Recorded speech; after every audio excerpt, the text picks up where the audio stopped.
When I started off, I was trading time for money. If I wasn't working, we weren't getting paid, right? And I even started a second practice.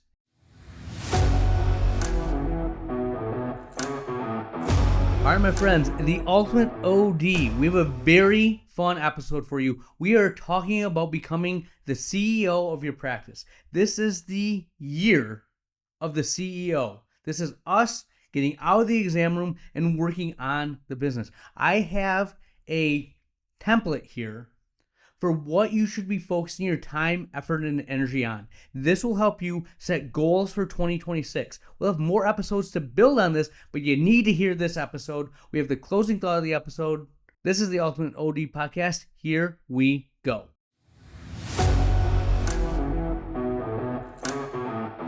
All right, my friends, the Ultimate OD Podcast. Thank you for the likes, the listens, all you Ultimate ODs out there, kick butt, taking names, trying to get better. I am very, very excited for where the future is going. We've had a great year. I think we'll finish up like 30%. So 30% growth is amazing.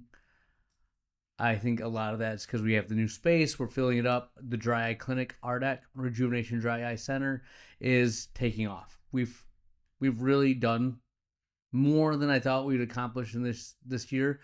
I want to keep it going into next year. And if you're a listener to the podcast, you've kind of listened to my evolution, how I've started from just what do I want to do, talking about, dispensing, little day-to-day operations, to vision, big picture, where do I want to go, what do I want to do in the years to come. And the mindset that I'm going to be talking about day in, day out, all of 2026 and beyond is I'm trying to switch that CEO mindset. And that's something that if you read Review of Optometric Business, I have one article out that was about that. Another article is about to be released, and a few more along the way. But that's my mantra. That's what I want to do. I want to be the CEO of the practice. Now, what does that mean? I've heard that since I've started the practice, and to be honest with you, I didn't really know what that meant. Like, what does a CEO do? I have an early series, maybe 2 years ago, where I did the CEO mindset. And that kind of was the first diving into what that looked like.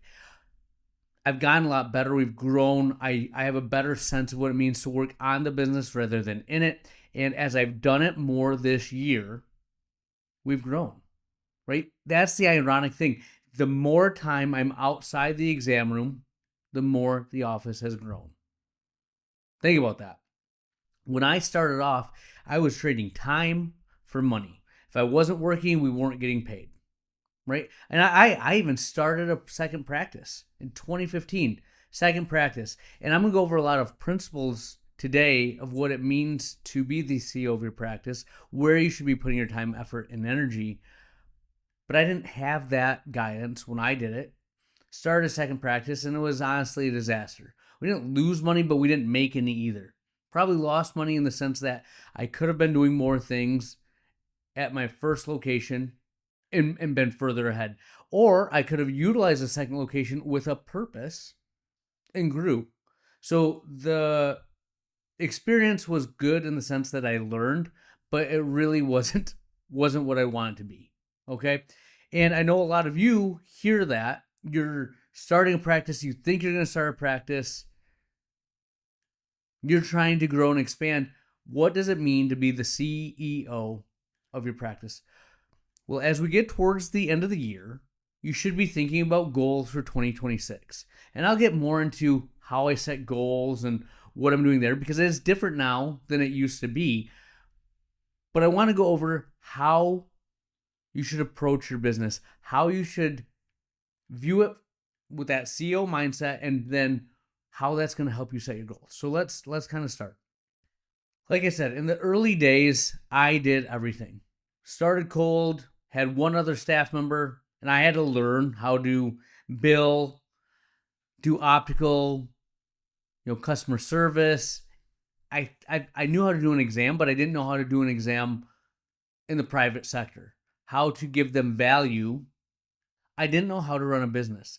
And Don't make the mistake I made. You're already a step ahead of me because you're listening to this podcast, but I tried to go it alone. I was so insecure that if I had a question and I had to ask someone and I didn't know the answer, I felt like I wasn't doing it right. That they know I didn't know what I was doing. Well, guess what? I didn't really know what I was doing, and it took me twice as long to figure out how to get there. One of the best things I've done is join P3. It's Perks Pinnacle Practice Study Group, and I've talked to a lot of people that are 5-10 steps ahead of me, right? That group has offices that have like 40 plus offices, super singles that do 4 million plus, a bunch of practices that are at my level or a little bit ahead.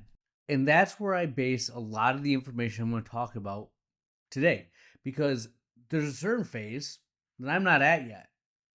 I have an idea of what I want to do, what that's going to look like, but the first two phases I've lived. I'm in that second phase right now, and that's what I want to talk about. So,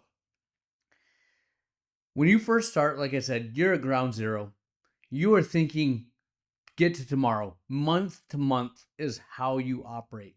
And even when you're in these advanced phases, you get caught up in the day to day, right? You're one, maybe two doctors, and you're doing everything, fixing the copier, IT. If there's a customer service issue, you have to deal with it. If they're not filling out fee slips correctly or scanning things in, answering the phones, that's what you're caught up in. You're not going to grow and expand your office because that's what you see on a day-to-day basis. Okay? That's like day-to-day, month-to-month. Eventually, you'll get better. And stage one, you're looking at 0 to 12 months. I think a lot of practices that are sitting down and setting goals right now for what they want to do in 2026 are going to be in this phase. If you're listening to this podcast, my guess is 0 to 12 months is what your time frame is that you're looking at. And that's great. This is your foundation. You have to get this right.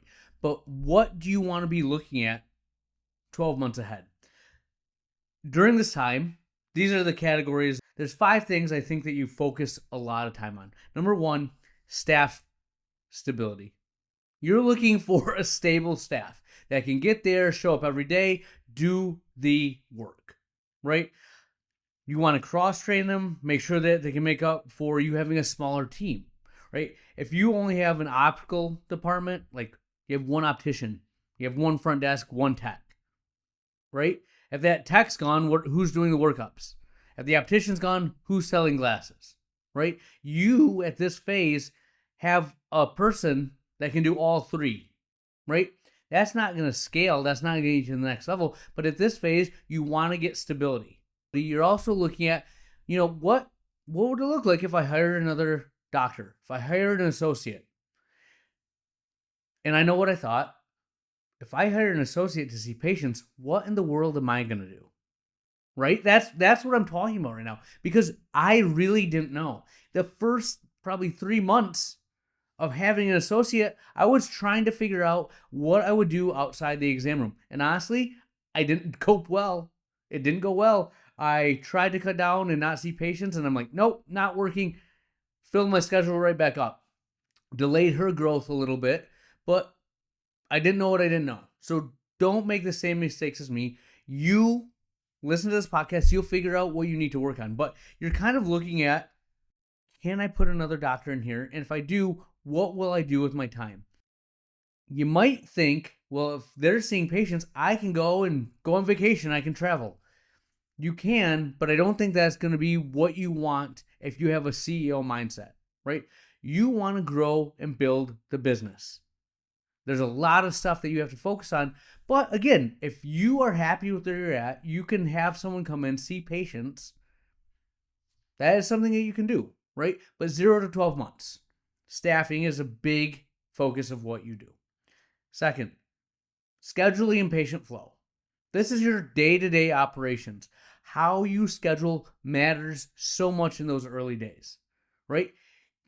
Because if you're inefficient then, when you grow and expand, you're going to be in a world of hurt. And I'm notorious for messing with the schedule, right? Because when I was slow, it made sense to book everyone in certain areas, right? But I'm like, maybe I'll spread it out. Maybe I'll give them late nights. I tried to be everything to everyone, so I was all hours. And I'd have people trickling in, maybe an hour, couple an hour. We'd have busy times, slow times. And my payroll went through the roof because I had so many hours ahead of staff. And in addition to that, when patients would come in, you think it's good because they're the only patient in the office. They get all your attention. But psychologically, they're used to the place being busy and full. You can schedule, give them the attention that they deserve, but space it in such a way that other people are in there. It looks like you're a busy office, right? So look at your schedule and think about where you want to be in a year. Remember, not just next month, tomorrow. Where are you going to be when you have that other doctor? I've been planning for the new associate for a while, right? We had to revamp her schedule because my thought process of how I operated and what she would operate at were completely incongruous. They were not compatible. I figured out how she operates best. I'm adding another associate, new grad, valedictorian of his class. I am pumped for him to get here. But I'm going to schedule him much lighter than I scheduled my first associate. I've learned. But I have a plan for when he goes through the first 3 months, the next 3 months, and then after the first year, how he's going to operate. I'm scheduling accordingly because we pre-appoint, and I know that if I don't have the schedule set up now, you're going to have to go and make about 500 calls to reschedule people. Why do I know this? Because that's what I did. And we pre-appointed at such an aggressive pace that once I figured out the actual secret sauce, we had to move a lot of people. Don't make the mistake I did. Start on a slower click and then you can add, but don't go so aggressive that you have to cut back and it hurts, patient experience. Patient flow, you want to maximize chair time. So from a staffing perspective, from a doctor perspective, how can you get the patient in as efficiently as possible, get them to optical, and not overwhelm your optical, not overwhelm your techs? All this matters, right? A lot of time, effort, and energy needs to go towards that. Once you figure it out, again, we'll do other things, but you got to get that figured out. Financial performance. When you hear this, early in your phase, you think gross revenue. I want to hit $1 million practice. I want to be 2 million. We're talking the next few episodes about, leading and lagging indicators, but I'll tell you this right now, gross revenue is a lagging indicator. If you focus on leading indicators, your exam-only rate, your fill rate, things like that, your revenue will come. But early on, you just want a revenue target. And I'll tell you this, as I've learned, top-line revenue means nothing if you don't keep it. What are you keeping? EBITDA. Again, a term you want to learn. But you'll focus on a few KPIs. I think the most important KPI, if I had to pick one, is exam onlys. But that's completely dependent on your fill rate. You can have no exam onlys, but if you have a low fill rate, not where you want to be. So get people in your chair and then have low exam only. You're going to be very successful. That being said, you can get a lot better with that. There's KPIs that if you have questions, send me a message. I'll tell you the things I track, what I think is most important for your practice. But you'll get a feel. You'll have a dashboard I look at on a weekly basis, on a daily basis. I know where we're at. That's how I know if my practice is operating at the full capacity, at the level I want to practice at. So you'll figure out financials. In addition to that, recall and reactivation. When you first start off, recall is the last thing in your mind. You're trying to get people in the office. But I'll tell you this right now, you want them. You need them to come back, right? Do you have a good recall process in place? I use Solution Reach, and again, they're good when you first start off. We'll talk about phase 2, but they stop at 12 months. Where I'm at now, we go up to 60 months, 5 years. We are trying to recall or reactivate a patient. And 3-4 years later, they'll come back in. Some people don't operate on a yearly basis. And if you stop after 12 months, they're gone and you may not see them back. So stay diligent. Recall and reactivation is of the utmost importance. Marketing. You have to get your name out there. You have to build awareness. So this is something simple early on. Google reviews. They have a good experience. Ask them to leave you a review. You have to make the ask. You're building community relationships. I am from Allendale, Michigan. I practice in Allendale, Michigan. It was very easy to make community relationships. I know all the teachers. I'm familiar with people in the township. But get out there and be active. You can take an afternoon a week, join a Rotary Club, volunteer, be active in the community. Go get appointments yourself. Talk to other doctors, dentists. Get your teeth cleaned like 5 times. I know it's an expense, but you know what's going to happen? You'll make connections. You have to be visible. So make those relationships. Get a referral network. Hey, we do diabetic exams. You have a red eye or an eye injury? Go to the local med center. A lot of people don't want to deal with the eye. If they know you're willing to do it, it's a great way to build, that it's a marketing base, right? I think you having a functional website is huge early on, and Google My Business page. You need people to know who you are, and they need to be able to contact you. That's why the Google reviews are so important. They'll look at your photos. They'll say, hey, they look pretty good. What are the people saying about them? It's important early on. Make that a priority. And the last thing I think at this phase, vendor relationships. Your lab that you use and frame reps. Pretty important. Contact lens reps.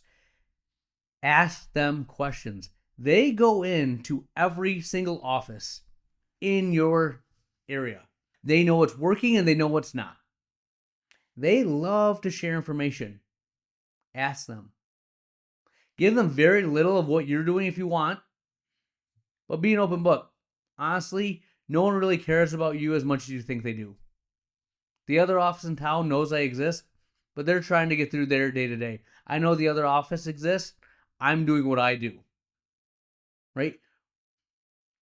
Early on, I was very concerned about my competition.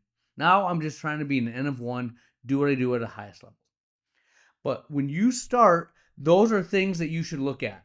And again, everything I listed there's a million goals you could place for next year. Financials. I want to have this exam only rate. I want my fill rate to be here. We need to make our marketing more of a priority. How do you do that? Google reviews. We want to hit this many.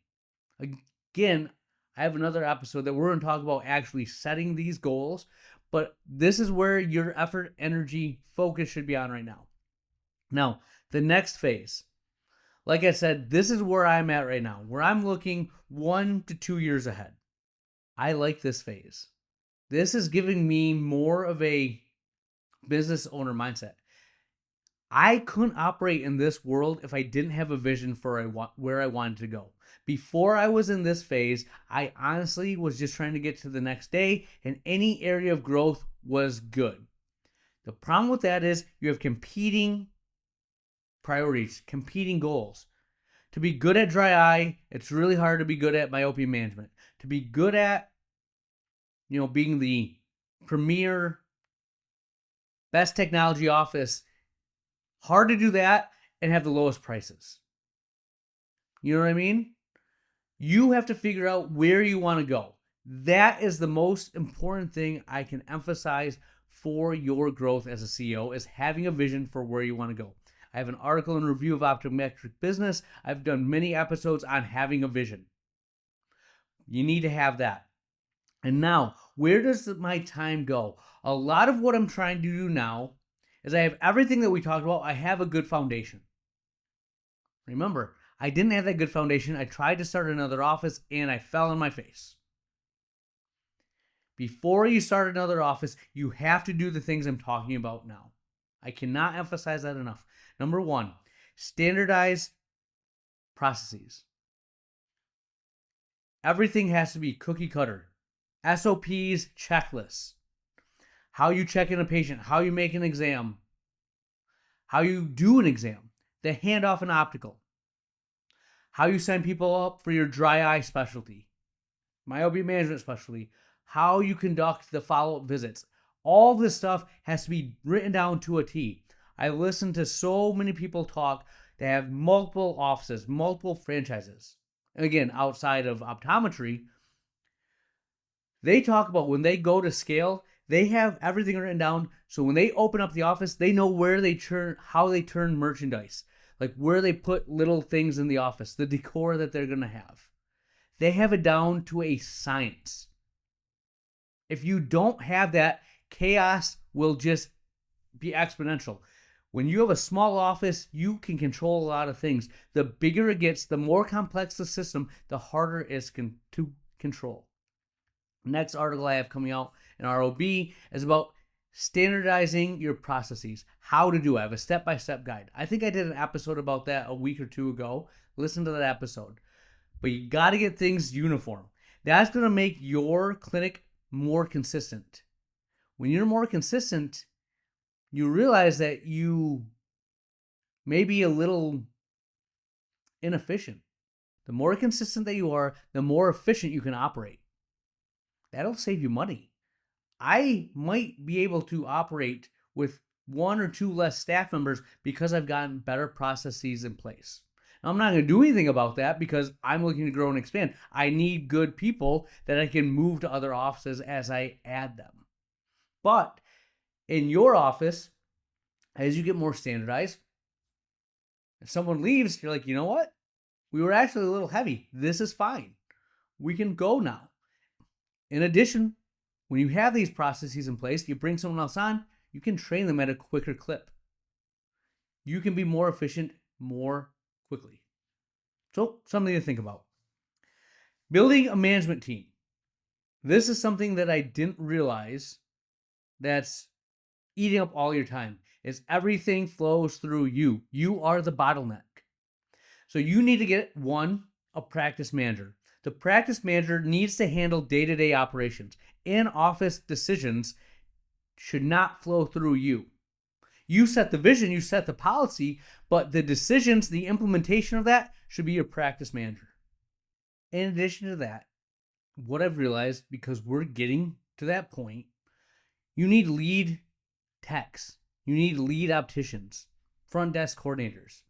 They're not managers per se, but they can take off a lot of day-to-day responsibilities of the manager, because the manager is an extension of you.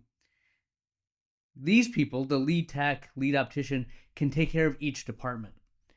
And the bigger you get, you won't realize this when you're just starting out, but I'm getting to that point. These are businesses in themselves. Optical, front desk, your techs, especially with the stuff we're doing with dry eye. So you need to develop that management team. I can already tell you, as I add another office, grow. This is going to be the most important aspect of what I do, because I have a vision. I have a lot of ideas. I need people to implement my vision. Develop a good team around you. Upgrade your systems. So inventory management, centralized billing, your EHR. You need to get things in place. What you started off with probably isn't going to be good enough to grow and scale. That being said, start putting things in place now that you can add to. I have virtual assistants. I added those early because I know as I expand offices, I can go to them, add other virtual assistants, but they can train them. They can work for each individual office. I have a billing department that does everything remotely. Well, as I added another office, it's not like I have to hire another person. They just will spend more time on my multiple offices. So those things scale. If you're dependent upon a person, it's going to make things a little bit more difficult. So try to get things in place that make your life easier. Ask around. When you ask, vendors at Expo West, at AOA, what happens if I have multiple locations? You may not have it now, but ask the questions. Start thinking in the future. 2 years ahead. Remember that. You used to be, what is this going to do for me next month? I'm like, How is this going to help me in 2 years? It's a different mindset. Capital investments, that makes sense. As I've grown, I've added Tixel, RF, IPL, our OCT, my biographer's interior segment, slit lamp cameras. Those things make sense when you know where you want to go. If I was investing heavily in visual field stuff, disease, I can't think about other, especially contact lens, Oculus keratograph, things like that. I don't know, the eaglet, whatever those things are for especially scleral lenses. You can tell how dialed in I am to those. But I wanted to be a dry eye practice. It wouldn't necessarily make sense. If I had a vision where I expand to another office location and we have a disease department as well as our dry eye clinic, okay, maybe, but that's not where I want to go. Everything is interior seg, ocular surface disease, dry eye. That's where my investments go. If it doesn't make sense with RDEC, why would I buy that piece of equipment? So again, have a vision. You can spend money more appropriately. And then the last thing, expanding your services. When you know where you want to go, you'll know what you want to do. Competing on price and volume is a losing way to go. So you'll figure out where you want to practice, how you want to practice, and at what level. Those are the things that you think about when you think 2 years ahead. This could be 1 to 4 offices. In my mind, is going to be about the same mindset. Now, the last part, I'm not here, so I can't really speak to this firsthand. I am doing a little bit of this. I'm dabbling in it. Maybe 5 to 10% of my time, I'll think about these things. But as I get bigger, as I get further along in this journey, this will become more of what I do. I think 5 years ahead. How are we going to react? So I'm looking at where to expand, analyzing demographics, looking at competition in the area, recruitment pipeline. You know how hard it is to get staff. It's even harder to get doctors. So you want to have a way that you can connect with doctors. I'm thinking about those things right now. How do I find staff? How do I find more doctors? I was just at a meeting. There's a couple of new ways to recruit staff. I'm always interested in how I can do that because I know as I grow and expand, those are things I'm going to have to deal with. HR is going to be more of an issue. As you get over 13, maybe 15 employees, I don't know. I know there's a number. In Michigan, I have to do things a little bit differently. So I've already started talking to my HR company, my payroll company, about things I can do to have in place when that does happen. Brand development. I am trying to do this 100%, but I have to develop the brand first. Once I develop the brand, I want that to be consistent across all platforms. My website, social media, and then when I open other offices, what happens at one location should happen at the other. Think about a Big Mac in Grand Rapids versus a Big Mac in Minneapolis. Same Big Mac. McDonald's has this figured out, right? All the chains that you see do this. We need to do the same thing with our practices to grow and scale. Things you can read about. There's magazines that are just about franchisee models. Yeah, I know. I didn't realize this, but again, I'm looking ahead, trying to be the CEO of my practice. These are things that you have to think about. Partnership opportunities, referral networks, ophthalmology practices, retail optometrists. How can I partner with them? You're trying to find and build connections. And then succession planning. Not necessarily where I'm going to retire, but there may be a point where I'm literally just the CEO and I have no impact on operations. I have a general manager that manages a bunch of office managers who manages their techs and their leads. Whoa, that could be cool, right? What do you want? But those are things that you need to think about with where you're at and where you want to go. I tell you this because you need to think about these things when you're setting your goals for next year. Don't be like me the first 15 years of my career. I exaggerate, probably 13, 12 years. I've gotten a little better since 2021, 2022. Started to have that vision. I've started to develop it. I talk about it a lot more, but now I'm thinking at least a year to 2 years ahead. I need to start thinking 5 to 10 years ahead. That's what I'm trying to grow myself as a person. And I'll tell you this though, I have found much more enjoyment in my business. I'm not trading time for money, and I've had the biggest growth I've ever had because I've stepped outside the exam room and I'm focusing my time, effort, and energy on these things. This is what I think about on a daily basis. Do you guys think about that? Or are you worried about the schedule that you have tomorrow? It's full and you're short of tech. It's full and you're short of an optician. Those are not the problems the CEO solves. I'll repeat it again. Those are not the problems the CEO solves.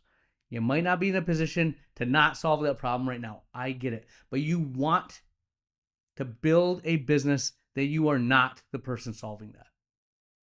That's what I got. We'll have more for you next week. Where has the time gone? We're to the closing thought of the episode, and I'll leave you with this. The hardest part of building a company isn't strategy or the technology. It's keeping your conviction when everything around you is telling you to doubt. Markets will turn against you. Investors will get cold feet. Competitors will come out of nowhere. Your own team will question whether you're on the right path. And in those moments, founders forget that doubt is a feature, not a bug. If the path were obvious, the opportunity wouldn't exist. The job of a founder is to hold the belief long enough for the belief to become reality. Fred Wilson, Union Square Ventures. You need to have a vision and you need to be convicted about it. Doubt creeps into your head all the stinking time. But if you really believe in what you're doing, if you've done the things that we talked about in this episode, if you've planned accordingly, you will overcome. You will be better for it, or you'll learn something. As long as you keep moving forward, you have not failed. When you quit or constantly pivot before you see it through, that's when you need to start looking yourself in the mirror. That's what I have for you. Dr. Lily out.